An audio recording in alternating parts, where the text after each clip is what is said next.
chama Samuel e diz: Samuel,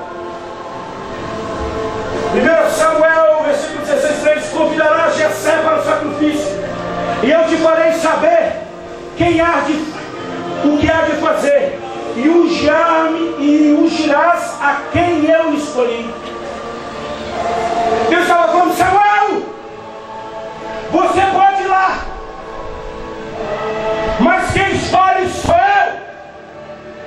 Você pode chamar os filhos de Jessé, mas quem ordena e fala o escolhido e aponta quem é sou eu.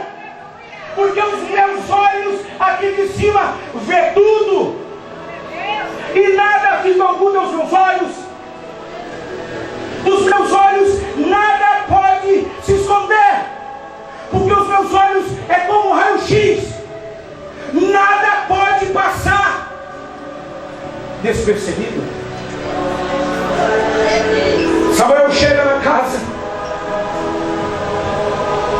de Davi, manda chamar os filhos, purifica todos eles,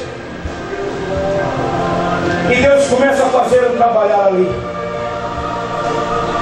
E eu, quando escrevi essa palavra, eu comecei a perguntar a